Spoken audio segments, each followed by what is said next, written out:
Suspected suicide involving elderly man in St. Mary. Man accused of setting ex-girlfriend's house on fire charged.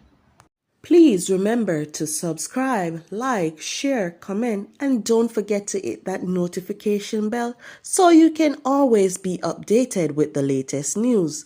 Now for the news in details. The police in St. Mary are investigating a case of suspected suicide involving a senior citizen.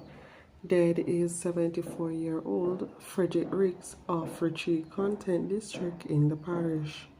It is reported that about 9 a.m. on Saturday, June 22, Riggs was at home with family members when he reportedly drank a substance that was in a container.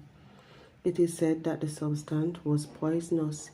He was rushed to Port Maria Hospital, where he was admitted, but later he died.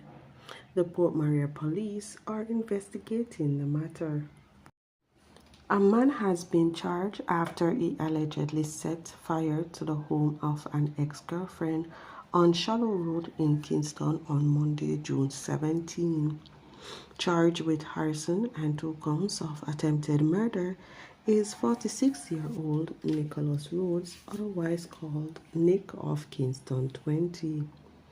Reports from the Hunts Bay Police are that about 6:30 a.m., Rhodes went to the house of a woman he had a relationship with in an effort to rekindle the relationship. It is alleged that when Rhodes' request was not met, he locked himself inside the house with the woman and her daughter and set the house on fire. Neighbors reported hearing the woman's cry for help and summoned the police. The occupants of the house were transported to the hospital for treatment. Rhodes was subsequently charged. His court date is being finalized.